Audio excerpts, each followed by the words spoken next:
I think through Mike Marino several years ago, who's also from Buffalo, and talking about one of our favorite books.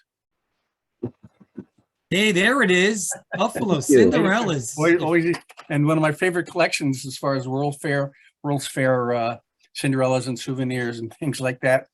And he said, I might be able to get this guy. I've been contacting him, and at some reason he's coming out to this area. Maybe anyway. And he came by, and we had an extra meeting that year in May. We had second May meeting, and he spoke to us about the Buffalo Cinderellas and had the really good stories about the two guys, the gentleman and the con man. And it put a lot of the background to the Cinderellas that I owned, and I really enjoyed it. And then we'd been in touch. He'd since joined the club, and then 2000 or 2021, you spoke on the Niagara Falls. I'm thinking, what could be interesting about Niagara Falls lately? I mean, I sent a postcard home, having a good time at the falls, but I mean, it was great, and we realized what a good storyteller Rick is. And then he said, I got a good one. I found out about my grandfather through some family ephemera. And so we're looking forward to that. But Rick is very interesting collector and speaker, gets about. And I think through Rick, he's spoken at our club. Charlie, you've spoken several times there. I've done one. And we want to encourage that. When you look at our website, Rick, you see all the things that people have done, and they may be glad to go and do it. The hard part is remembering you're 2 hours earlier than us, or 1 hour. But other than that, it's good. So we're really looking forward to hearing you come back. And this family history, this sounds very fascinating, even just from the blurb you sent us. So without further ado, I would like to have you all join me in welcoming Rick to our presentation on his grandfather, the Postmaster. So roll on. We'll give you the silent cheer. Thank you. Share your screen whenever you're ready. Great. Okay, I'll talk for a minute and then share my screen. But thank you so much, Paul. And I want to thank Dr. Charlie as well, and Mike. And I see familiar faces here. Scott has shared at our club before, and I see others that forgive me if I don't know you by name, but I certainly recognize the face, and was telling my wife what a wonderful experience it was when we got to be in Lancaster, and you were just so gracious hosts for both of us. And if I ever make that drive back up to New England to our family there, we're going to come through Lancaster, so I hope it's not too long. So thank you again for having us via Zoom. And like was mentioned, we would love to have any of you that are interested in presenting join us for our Houston Philatelic Society Zoom meetings. We do them once a month, the fourth Monday of the month. So as Paul mentioned, the name of my talk tonight is My Grandfather Was a Postmaster. And I want to thank you in advance for your indulgence, because before we got started here, Dr. Charlie talked about balance of storytelling with philatelic things as well as background. And I'm kind of conscious that there will be a lot of family history here as well as philatelic history. So I hope you indulge me with that balance, and you enjoy the stories that I get to tell. My grandpa lived a really big life, and I hope some of that comes through in the talk tonight. So thanks for letting me share here and merge my philatelic passion with my heritage. So I'm going to start this screen up, and let's start with this. I hope you can all see that. Yeah, okay, good. This is, I put together the presentation with the help of three things. And first is the recollections of my 95-year-old late father, Nelson Barrett, whose dad we're talking about. This was taken in last May at his 95th birthday. And we had him until in the middle of the summer, but I got to talk to him about this topic and this story before. Also, Barrett genealogy. And I went through several dozen boxes of family history last year. We've known about this part of my grandfather's life, yet not too much in detail until some really cool items, including some really neat philatelic pieces, were found in files in 2021. So, and also I was able to help add to the presentation because of a specific book. And it's called The French and Pickerel Rivers, Their History and Their People. This was published in 1992, and I spent a lot of time Googling various names and places pertaining to my grandfather, and it's pretty challenging to locate much about a lodge that we're going to talk about in an area that's now listed on a website called Ontario Ghost Towns. So we're not talking about big metropolises or anything. So we're talking about a tiny place that today is about 5.5 hours by car from Buffalo at the bottom there, just on the U.S. side of the border. And the place is near Killarney, and that's about, as I said, 5.5 hours northwest of Toronto. It's actually more accessible by train or boat, which is how most folks arrived there 100 years ago. That's how they got there. So, by the way, the book is absolutely amazing. After hearing about it, locating it became quite a challenge. The ones that I saw on eBay at the time ranged from $150 to $250. There's a couple there now that are cheaper, yet because of the cost, I chose to look further, and I found that there's 6 copies in various libraries across North America, 2 of which are in Canada. So I called the Houston Public Library and was fortunate enough to arrange for interlibrary lending of one of the books from another U.S. library. And the author did an amazing amount of work to compile the material on an extremely remote area that we're going to talk about. And it, from a personal point of view, it was just fascinating to see my grandfather's name and part of his story documented in there, especially parts that we had no idea about. So my grandfather's name was Nelson Wheeler Barrett. He was born in 1898 in Buffalo, New York. He joined the Army in 1914, a month after his 16th birthday, and he served 5 years in World War I, working up to supply sergeant. And after his military service, he played semi-pro baseball. He took some college classes at the University of Rochester, and he had a vision for business. Now, there's no exact dates that we know of from family archives, but sometime in the early 1920s, he traveled north into the wilderness of Ontario, and he fell in love with Mother Nature there. And I'm going to zoom in. This is Georgian Bay on the lower left here. The book shows that right here on Ox Bay is the original site of Nelson Barrett's Wanapate Lodge. And this is what he built with the help of guides and actually a lot of Indians and some locals there. So this map here shows a close-up of Ox Bay. Wanapate Lodge is at the bottom here. And so we can see where the French and Pickerel Rivers actually meet. The Pickerel River's on the right here, the French River's on the left here. And this is where my grandpa's Canadian adventures began. So gives you a little feel for the geography we're talking about. This is a satellite image of the area, and Wanapate Lodge would have been right here. So that's thanks to Google, we can kind of figure this out today. And so the August 3rd, 1923 edition of the Buffalo Morning News, it noted that Nelson Barrett had hosted his family at this lodge that summer, and his mom and dad, his dad was also named Nelson. He was Nelson True Barrett. That's my great-grandfather. And Nelson True and his wife and 2 sisters came north and enjoyed a 10-day vacation there. So the lodge was up and running, we know, by the summer of 23, 99 years ago. Nelson W. placed ads in the September, October, and November 1923 issues of Hobby Magazine in Buffalo, and they advertised the fall hunting season. And that really began a cycle where Nelson was up north during the fishing and hunting seasons from May to November, and then he promoted the lodge from December to June by visiting various eastern and central U.S. cities. during the winter months, he actually rode the train from the eastern United States to the central US, visiting a whole bunch of places.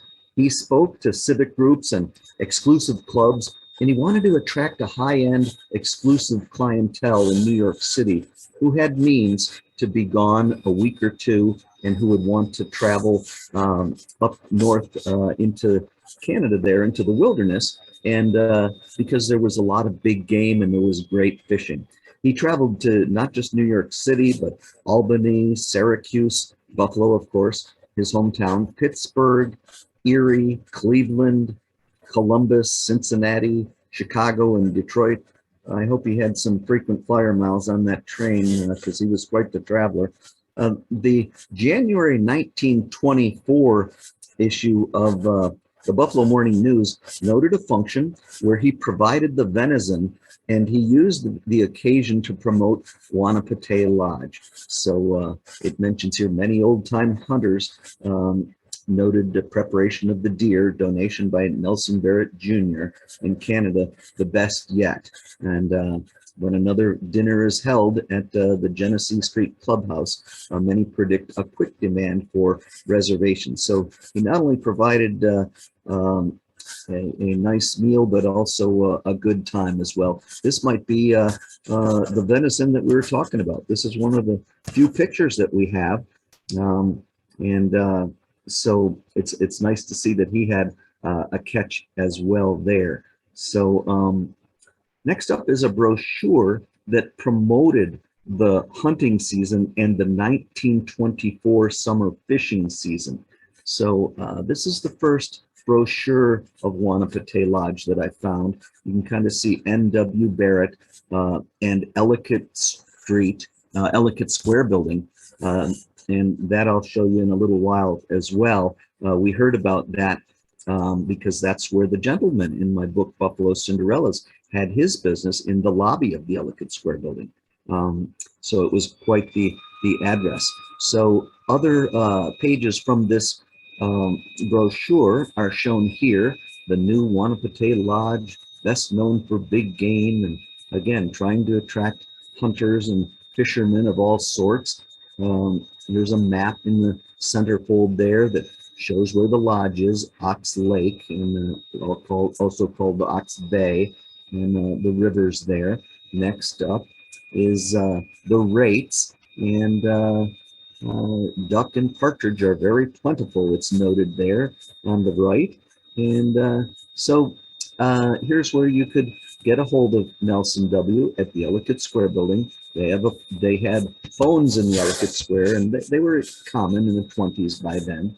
So it mentions when he's at the lodge and when he's in Buffalo, and a mailing address there in Key Junction at their post office, Ontario. So we'll definitely talk about that in a little bit as well. So next are some pieces of postal history coming up after I show the beautiful evening sunset on the French River there. And I love the quote, "For my part, I know I'm getting old when I shall no longer buy travel books in midwinter and sit down and plan on going places." So there's an adventurer there that he wanted to share his testimonial. So here's some used pieces of postal history, a couple postcards from the Canadian Bank of Commerce. This is addressed to N.W. Barrett in Key Junction. And this would be in 1923 in the fall there. Here's another one. This one is this one's typed, addressed to him in Key Junction as well. And so these acknowledge receipts of registered letters from my grandfather. So there was correspondence going on there between him and the bank. So I have a few ideas about that I'll share in a little bit. And there's a cool picture postcard with images of Wanapate Lodge. This was sent in September 1924, the following fall, and it was mailed to my grandmother when my grandfather and she were courting. And this would have been about 18 months before they were married. So I wonder actually if this could be him. I don't know, and I never was able to get any confirmation from my dad about that. But the back of it says it's addressed to Miss Viola Copper. That's my grandmother, who was known as Vi. And I certainly remember Starin Avenue on in Buffalo there, north of the city, and a nice little suburban area. And he writes, "Dear Vi, am now fixed so that I will probably be in Buffalo about Saturday or Sunday." Then he signed it Nels. So his second promotional booklet for the lodge, including some fascinating black and white photos, which helped market a trip to the lodge. He kept putting these little booklets out, and he would upgrade them a variety of times. And you can see there's more photos, and from these pages, you can get a better picture of what the Wanapate experience was actually like. A lot of boats there. Fishing was good. Here's they call it the power station, or probably the cafeteria, where lodgers would come and eat and hopefully enjoy some time around the fireplace there as well. And then some more. There was swimming in the summer, and a sequestered pool at the bottom shown there. Nice place to swim. And so here's it tells a lot of his promotional blurbs: excellent cuisine, individual sleeping cabins, 10 motorboats, skiffs and canoes. The expert native guides were really wonderful in helping keep the travelers happy. And you certainly want to make sure that they're going to catch some fish or go home having enjoyed a nice big game experience. So that he had a great rapport with the Indians, I'm told. So as stock of the booklets began to run out, the last ones were sent with this flyer announcing that a new booklet was being produced, and this would have been for the 1926 season, which looked like this. There's that Ellicott Square building address. And so he mentions it doesn't fairly represent the new advantages and conveniences. And it sounds like he was definitely able to, have an upscale product to offer those that made it that far north of the border. And a nice drawing of the lodge was on the outside front cover of that new booklet for the 1926 season. And inside, dates and transportation options were listed, followed by more text and interesting features and pictures. And then we move on to, it certainly notes that, how great the hunting was there. 33 guests came in the fall of 1925 for specific purpose of hunting big game, and each man took home his deer. So how wonderfully fortunate that is for everybody, both host and guests. So that's pretty neat. So next up, we showed proof that the hunting was good up there. And here they are around a campfire. And this next image had them enjoying probably some songs and food around that campfire. And this image is especially remarkable and special to me because it's got a picture of my grandfather on the far left there, and he would have been 27 years old at the time. So just before his birthday. So that's a really neat thing to have found when looking closely. These are just little postcard sized booklets, by the way. And actually, I've only seen one or two of them. And my dad had a big wooden trunk full of correspondence and things that I found in August after his passing. There's a half dozen more of these brand new things with an old rubber band around it. So I'm anxious to see what other Wanapate things there are there in the trunk. So the next thing I found when Googling things was an interesting Your Vacation in Ontario booklet. This was produced around 1926, and it's pretty neat. This is in the public domain. I believe I got it from Google Books, Your Vacation in Ontario. When you Google Wanapate Lodge, not too many things come up. We're talking about an area that at best might have had, it could have had less than 100 locals. It could have had just, between 50 and 200 people.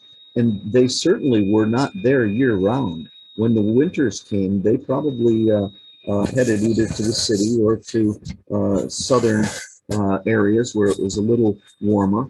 And you know, this is not a large metropolis or anything, but certainly had some wonderful Mother Nature up there. Inside this booklet was a listing for Wanapate Lodge. It's shown on the bottom here. Proprietor Nelson W. Barrett, and there's 40 rooms without baths, so there must have been a you know, a communal place to clean up. And the rate was $5 a day or $32 a week.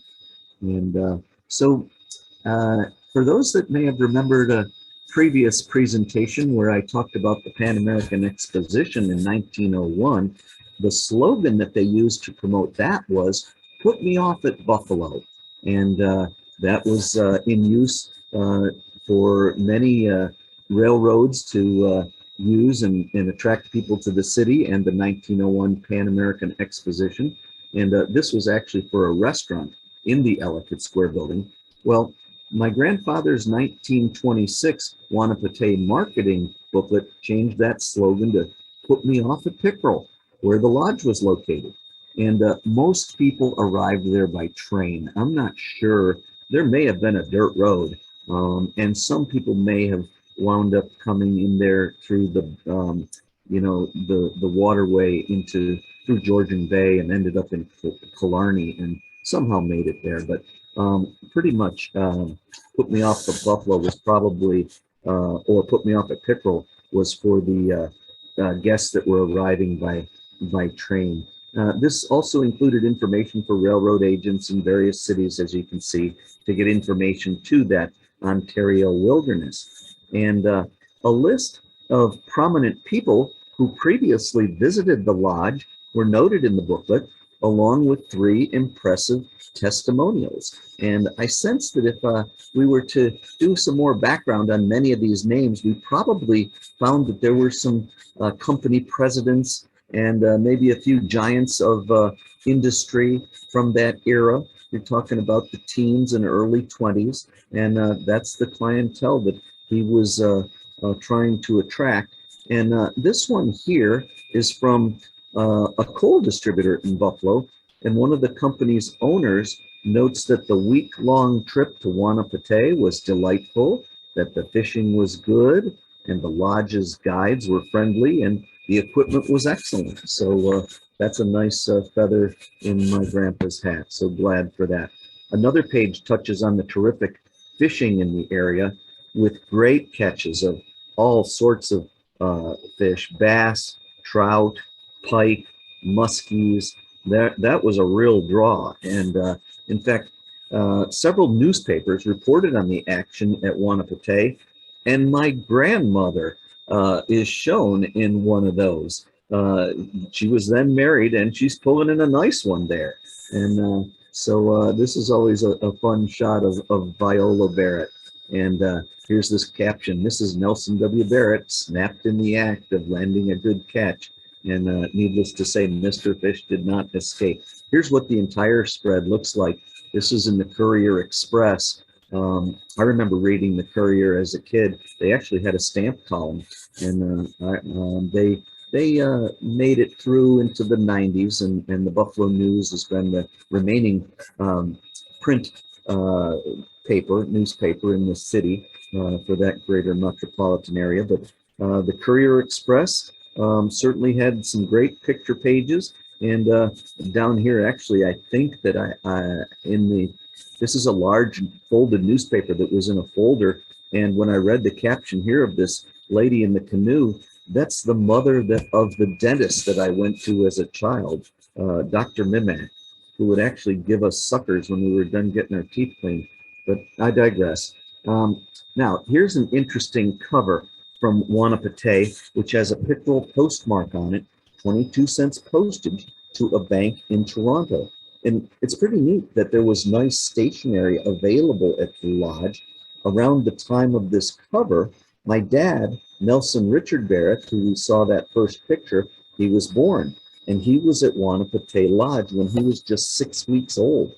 And when his little brother, my Uncle Clark, was born about 16 months later, he would join the family up there too as a youngster. So pretty cool postal history that we found. Another bank confirmation postcard with regards to a registered letter sent to them by my grandfather is shown here. This one's addressed directly to him in Pickerel River instead of the junction, and in Key Junction there. So this is addressed right to him instead of the Wanapete Lodge. So let's focus on the post office in the area of the lodge. And this is from the terrific book that I found. It has a great entry specific to my grandfather here. And they did some definite hunting and research as well on the following page. A fellow by the name of A.S. McConnell was inducted in 1926 as Pickerel River's very first postmaster. Again, we're not talking a large population. Think of it as if there were 50 to 200 people there, plus the guests in the summer. We're not talking about a lot of mail coming or going. But this fellow, A.S. McConnell, had a store close to the town railway station where the mail arrived, and he served for a year, and then he stepped down. And a fellow named Harwood Glenn Bonner was then given the post, yet several residents balked at that because he was a newcomer to the area. And so he must have got some flack for being a newbie, and he resigned after about 6 months. So the wife of a fellow named Robert Mowers, who owned property next to the railway station, was considered for the position of postmistress. And somehow there was a dialogue about that my grandfather got involved in, and he actually recommended otherwise. Not sure whether he had a motive or not, but the book then suggests that Nelson W. Barrett was considered for the postmaster position, yet the book inferred that nothing came of it. Well, documents that I uncovered in my late Uncle Clark's files that I showed you in that storage unit, Clark was my grandfather's second son, they prove otherwise. And you know, I really wish that I'd somehow known about this book published in 1992, 30 years ago, and been able to contribute more information to the book's author.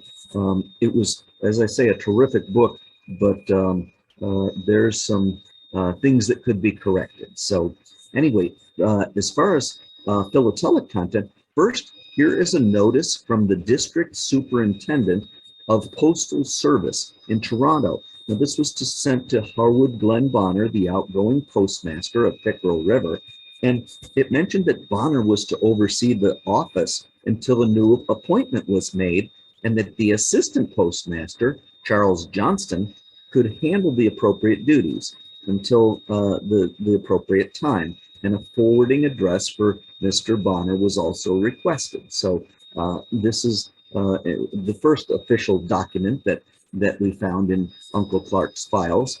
And next, also dated August 11th, 1927, is a document from the same office noting that my grandfather was in Toronto at a meeting regarding the postmaster opening.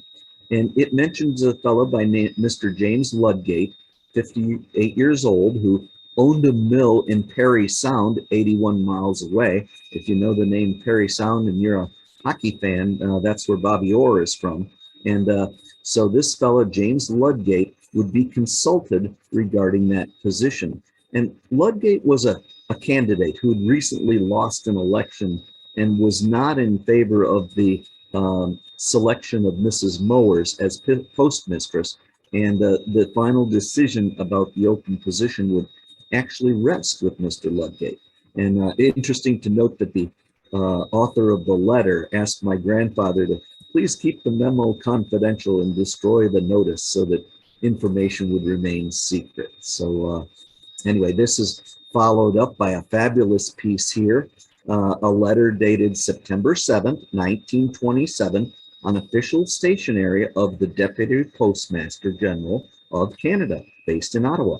And it was mailed to James Ludgate in Perry Sound, and it noted that the Mowers' recommendation had been quashed and that the instructions to appoint Nelson Barrett as postmaster of Pickerel, Ontario had been issued. And this is what I wish that we had been able to get to that author in time, but we just didn't know of this information and certainly hadn't connected by 1992.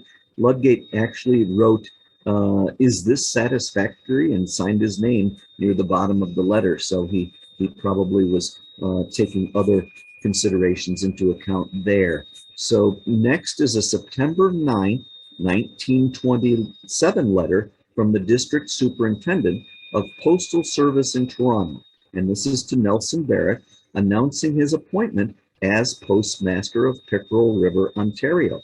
And it also noted that a new assistant postmaster would be appointed too, and hopes that Mr. Charles Johnston would still be retained for office work. So it was, interesting because we've heard of some of these in our family stories, but until these files were uncovered, my Uncle Clark died in 2004, and these files have been in his son's possession, and he passed away a couple falls ago. So now these are finally making their way to other family members, and I got to go through them, and it was such a thrill to find these, especially being a stamp collector. So, and confirming some of the family stories and history. So the holy grail of this whole thing is the official notice from the Post Office Department in Ottawa. That's the capital city of Canada. And it confirms the appointment of my grandpa, Nelson W. Barrett, to be the postmaster of Pickerel River, Ontario, in the electoral district of Parry Sound. It's dated September 7th, 1927, and it's signed by Deputy Postmaster General Louis Joseph Gaboury. And Nelson Barrett is believed to be the very first American ever appointed to the office of postmaster in a Canadian location, probably because he had the lodge.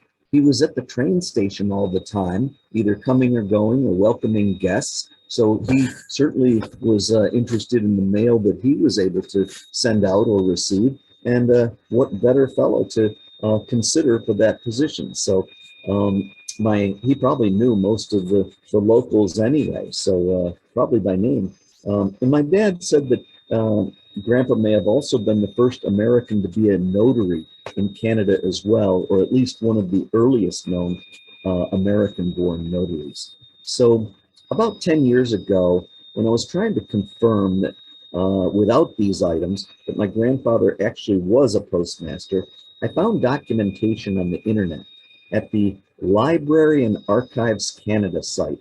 And as you can see here, it puts the date of his appointment as September 10th, that's 1927, 3 days after the date of that official proclamation.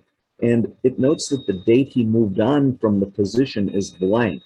And an interesting notation is the asterisk in clause of vacancy column, and the explanation that in compliance with the Privacy Act of 1983, certain personal information has been deleted from this file. And, it sure would be interesting to see what was in there and be able to follow up on that aspect of things. So that may be a rabbit hole that I pursue in the future here. Next up is a absolutely wonderful picture of Nelson W. Barrett from that time, possibly from when he was a postmaster.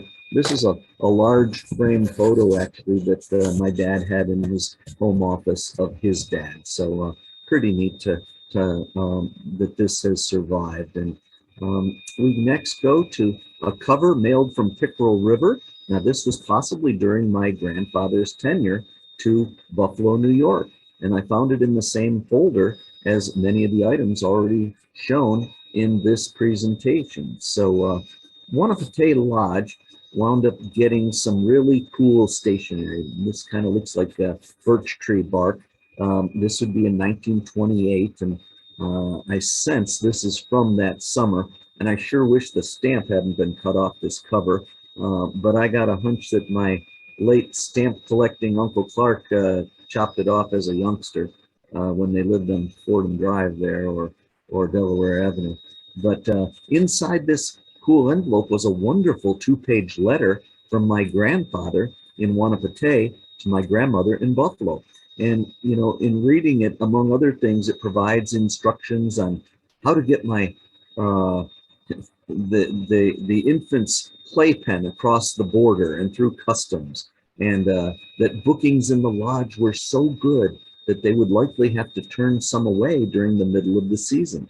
So Nelson W. was also pleased that a typewriter had arrived, and he was probably comfortable with its use from his time in the service. I remember seeing my grandfather type in the 60s when I was a youngster in their apartment office, and he was the fastest hunt and peck typist that I've ever seen in my life. So anyway, the back of each page of this stationery had a beautiful detailed map of the Wanapate district on it, noting the area's geography and the location of the lodge. And also in the archives was a check made out to N.W. Barrett from a customer in Williamstown, Massachusetts for $13, which apparently bounced. And there's a 2-cent excise stamp affixed to it, which was probably a tax stamp paid at the Canadian Bank of Commerce when it was initially deposited. And the front is also signed by a notary and stamped protested for non-payment. So maybe they had presented it a couple times hoping to get their $13. The next piece of postal history is a fun one. It's the only item I've ever found that's associated with Wanapate Lodge that's outside of the family records that I've gone through. The front proclaims that they're landing some big ones in the Pickerel River, and a fun fantasy postcard. And there's a Pickerel River, Ontario postmark on it. And the sender wrote to a relative in Harrisburg, Pennsylvania. And as you can see, he writes, "Well, here we are. And can you imagine me landing some of these big ones? Well, we are. Sorry you could not be with us. A fine place, good eats, kind people, and beautiful scenery. Regards, Uncle Sam."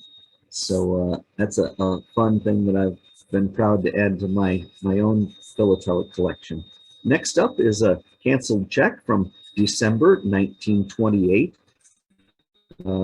for over $1,600 to Gregory Greek and Company, payable a month later with 8% interest. And I sense that this was probably for a loan that was given to Wanapate Lodge, possibly used for rental payment of what is known as the Crown's Land.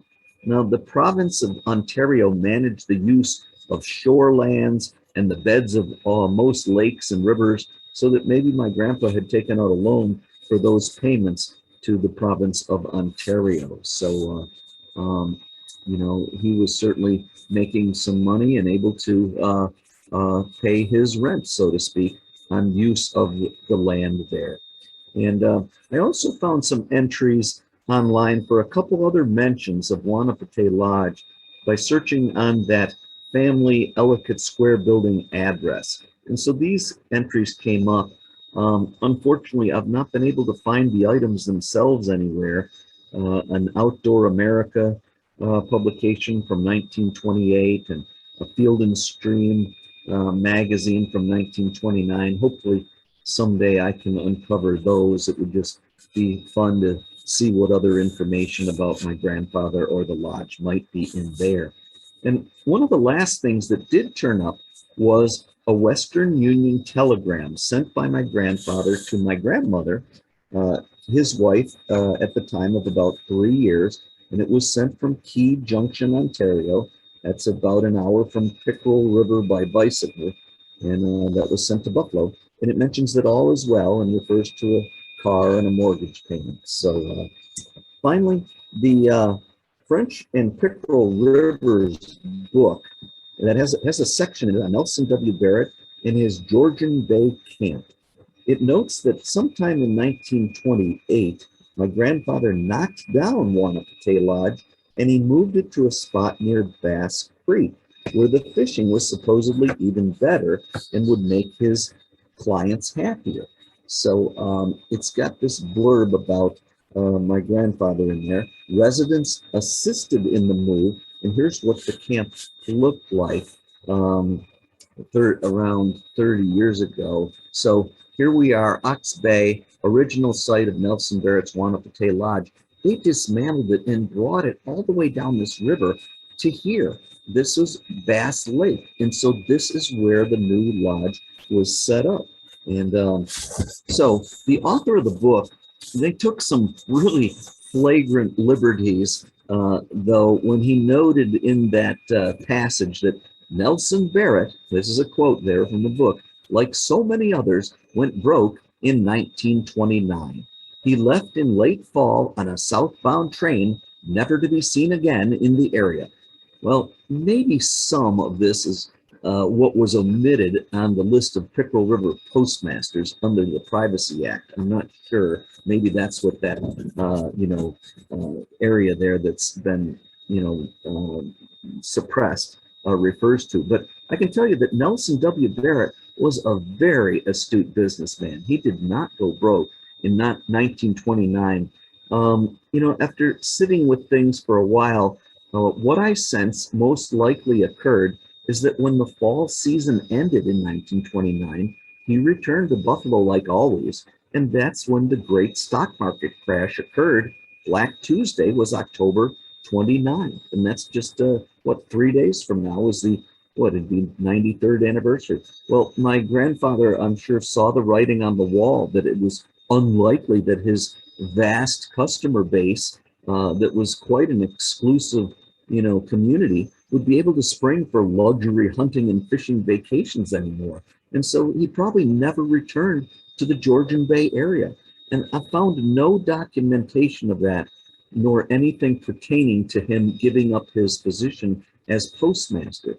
But I can tell you what I have found is confirmation that he definitely had money, and that passage in the book was wrong. Here are 3 canceled checks. They're dated January, February, and March of 1930, showing large payments to that same Gregory Greek and Company for $4,600, $4,700, nearly $3,200. And so I wish there was a way to correct that written information the book's author put out 3 decades ago, yet I'm sure that they've likely passed away, and there's not likely to be a second edition of the book either. But it shows that he was a good businessman and lived with integrity. And what did he do with his life after that? Well, we'll round things out with several slides showing that. He worked out of an office in the Ellicott Square building. This is what it looks like today. And he worked with his father, Nelson True Barrett, who was an attorney and had an office there. Nelson W., my grandfather, did collection work, and he excelled incredibly well at it during the Depression. He became quite wealthy in the 1930s, which was not the norm. He had money probably from the lodge experience, and he began buying houses in Buffalo and Western New York from local banks in the 30s for literally pennies on the dollar.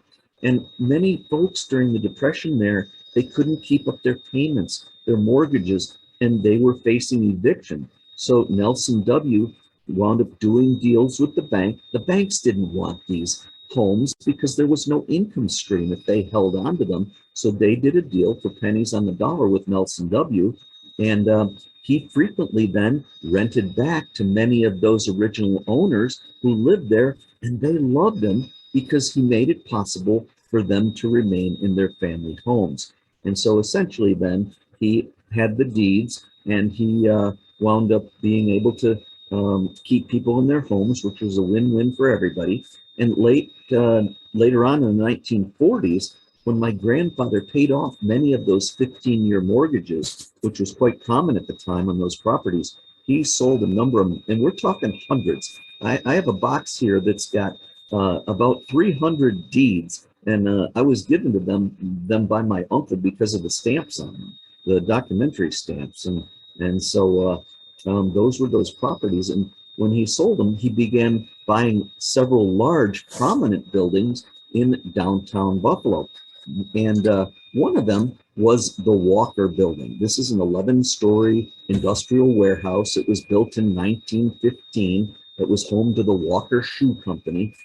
This actually is a large photo that was also on my dad's office wall. And So here's a cool piece of postal history. I've collected things from the Walker Building, by the way, and things are not easy to find. I've only seen 3 in about 20 years. This cover has an invoice with it, and so it notes the address there, 33, 35, 37 Franklin Street. We always knew the dwelling is 37 Franklin Street. Here's another later cover from the Walker Company, 37 Franklin Street. And so I believe this is who my grandpa purchased the building from, the Walker Company. So he wound up marketing space in this warehouse, and he initially called it the Barrett Building. And here he's circulating a flyer to try and get people into to rent space that's available immediately. And my grandparents would build a beautiful 3,000 square foot penthouse on the top floor where they lived out their lives. And the Barrett Building was renamed the Merritt Building. And so here's a flyer that was created for that. And so their penthouse was the top floor, the half of a floor, and just absolutely gorgeous. And I remember being there and lots of Christmases and birthdays as a youngster. And this is how I recall it. And so here's what the building looks like today.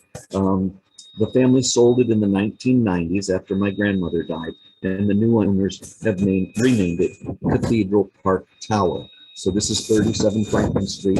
It's actually very close to the arena. I used to park cars here for hockey games as a kid and then run over to Memorial Auditorium and get a ticket, and I'd have money left over for a hot dog and a program. But right near here is Pearl Street Grill, and that's a fun restaurant if you're headed to Buffalo anytime.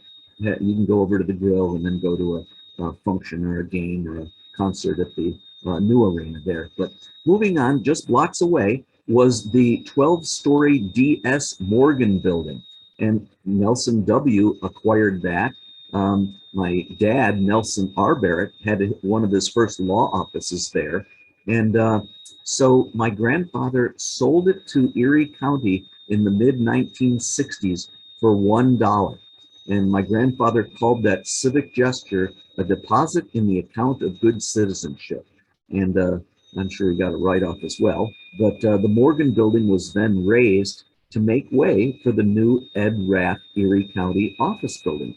And to show you some neat postal history from this building, the Morgan building, this is a beautiful, super rare 1901 first day cover of all 6 Pan American Exposition commemorative stamps on it. And it's to someone in the DS Morgan building with a cool Pan Am cachet there on the left. So pretty cool. So after the Morgan building, my grandfather also bought the Buffalo Downtown Garage.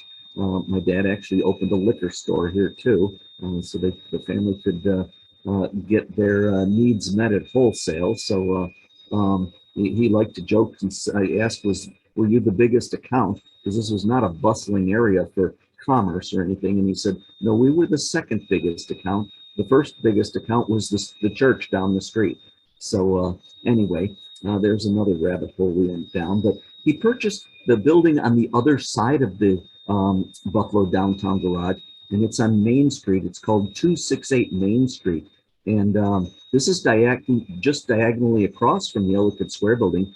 And my grandfather won a national award for renovating it and putting on a modern front facade in the 60s. So another property that he acquired was the Greystone Hotel. It had opened in 1897 and housed many people who visited the city in 1901 for the Pan American Exposition.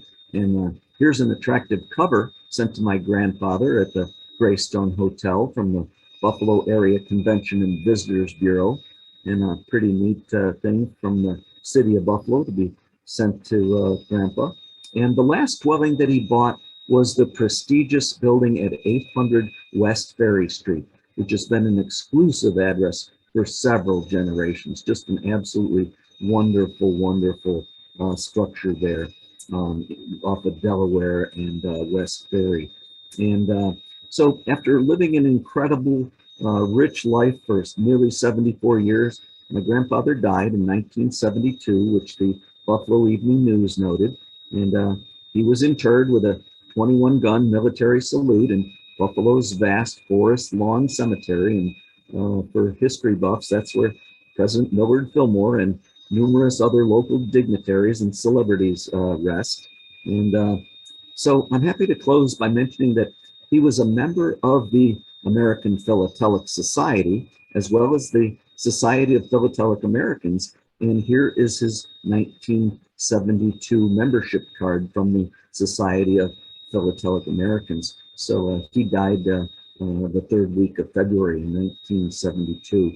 And to round things out, here's the only photo that I have of my grandfather and me together.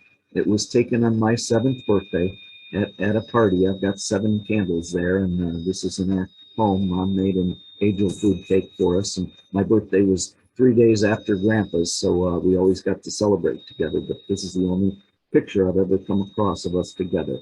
And to finish off, if you're wondering, the Pickerel River Post Office closed about 18 or so years ago in 2004 after providing 129 years of mail service. So I'm so proud that my grandfather was able to be a part of that history. So thank you so much for indulging me with the philatelic aspect of things here, as well as the family aspect. And I'll stop my share there. A round of applause for our good friend, Rick. Thank you. Thank you, Rick. What a great journey. And we all could pick out bits and pieces there from that whole history that might resonate with each of us too. I know we're going to have a lot of questions. I see a hand already. Tom, did you want to kick us off and unmute, or are you just clapping there, Tom? I think you're clapping. I'm clapping. I'm clapping. Thank you.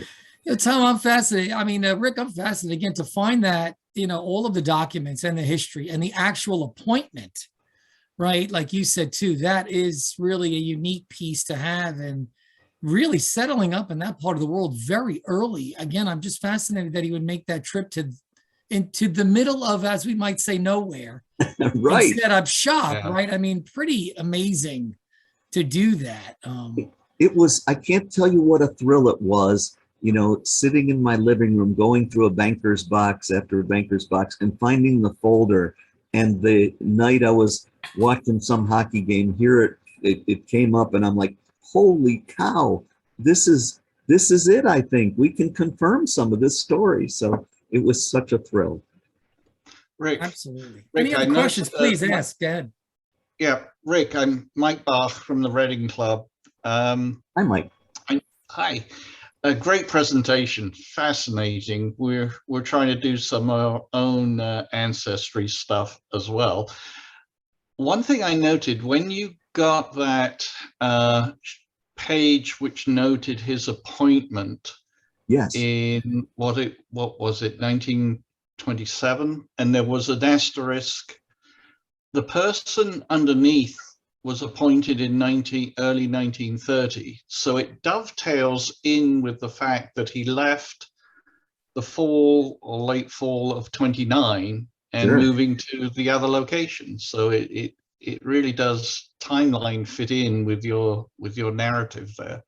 And if that author somehow concluded that he left Georgian Bay area in the fall of 29, people probably needed to send mail or receive mail. And if he wasn't coordinating that for whatever reason, maybe the assistant guy was, but at some point they didn't see him again. Who knows, Yeah. They had to appoint someone else.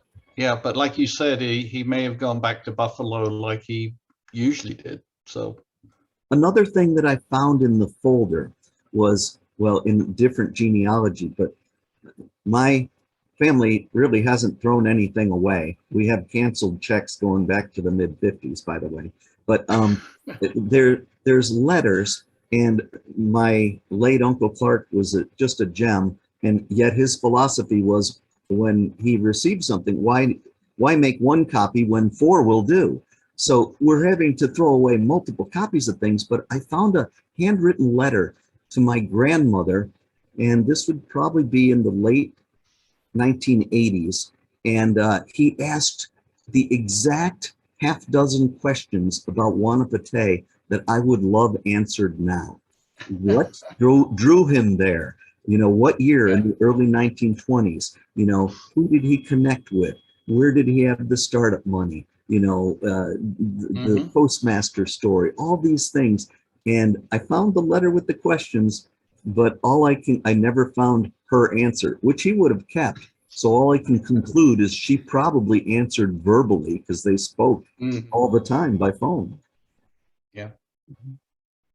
Thank you. Did you know, did he sell the lodge to somebody? Any evidence of that, or did he just walk away? Or I haven't found any information either way.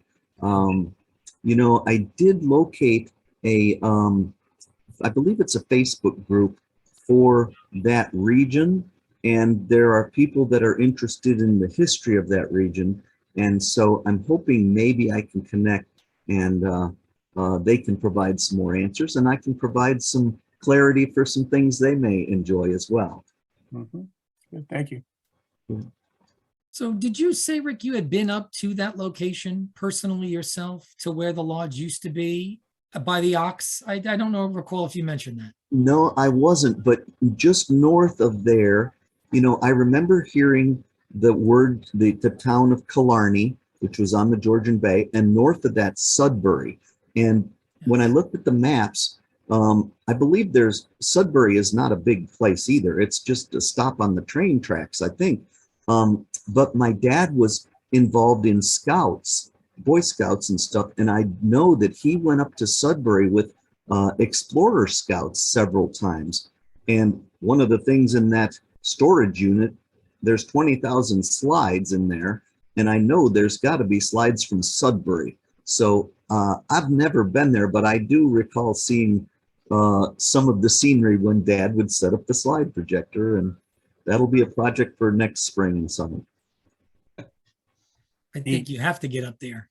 Yes. So now your other thing, you want to find a hand stamp or a canceling device, don't you, from that? Oh, right. That would be phenomenal. Yeah. Yeah. I really wish I had been more actively involved in 92 when they cleared out the Merritt building. Yeah. My grandmother died in 90, and I believe that's when they took a couple years to sell it.